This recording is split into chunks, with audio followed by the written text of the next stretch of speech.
আমরা সবাই প্রতিদিন খাবার খাই, কমপক্ষে 3 থেকে 4 বার খাবার খাই। কিন্তু এই খাবারগুলো প্রসেস কিভাবে হয়? এই খাবারগুলো হজম করে আমাদের গাট, আমাদের স্টমাক, আমাদের ইন্টেস্টাইন, এই প্রসেসিংয়ে আমাদের গাট টক্সিক হয়ে যায়।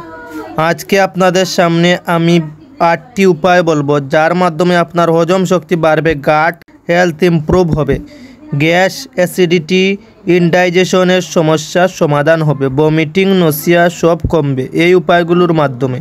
প্রথমত আমাদের প্রচুর পরিমাণে পানি পান করতে হবে। প্রতিদিন কমপক্ষে 8 গ্লাস পানি সেবন করতে হবে, যার মাধ্যমে আমাদের গাট হেলথ পরিষ্কার হতে সাহায্য করবে। আমাদের খাবারে ফাইবারের পরিমাণ বেশি রাখতে হবে। ফাইবার আমাদের গাট হেলথকে ভালো রাখতে সাহায্য করে। ফাইবার কোথায় পাওয়া যাবে? যত ধরনের ফল এবং সবজি আছে এসবে ফাইবার আছে।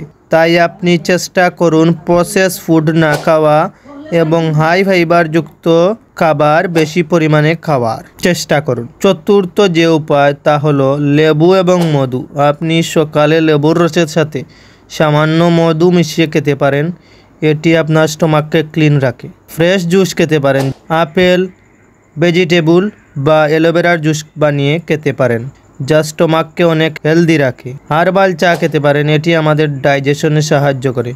আচ্ছা, আপনি আদার পানি প্রতিদিন সামান্য পরিমাণ খেতে পারেন। এই আদা আপনার ইন্টেস্টাইনে ইনফ্লামেশন দূর করে, ব্লাড প্রেশার কন্ট্রোল করে, ক্যান্সার থেকে মুক্তি দেয়।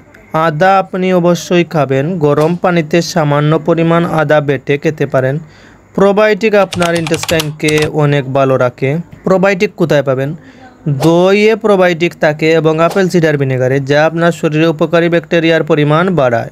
মাসে আপনি 2 দিন ফাস্টিং করতে পারেন। ফাস্টিং মানে উপবাস। আপনি মাসে 1 বার অথবা 2 বার করবেন, এতে আপনার ইন্টেস্টাইনে রেস্ট মিলবে, আপনার ইন্টেস্টাইন হেলথি থাকবে। আচ্ছা, পুদিনা পাতা অনেক উপকারী একটি জিনিস, বিশেষ করে যাদের পেটে ব্যথা তাদের জন্য বেশ উপকারী। আপনি পুদিনার রস খেতে পারেন বা পুদিনা চিবিয়ে খেতে পারেন। বন্ধুরা, এই উপায়গুলো অবলম্বন করলে আপনার গাট হেলথ ভালো থাকবে, হজম শক্তির ইমপ্রুভ হবে, গ্যাস, অ্যাসিডিটি, ভমিটিং সব কমবে। এই উপায়গুলো অবলম্বন করে দেখতে পারেন। কোনো ধরনের প্রশ্ন থাকলে কমেন্ট করবেন। হেলথ রিলেটেড ভিডিও পেতে আমাদের চ্যানেলটির সাথে থাকুন। ধন্যবাদ।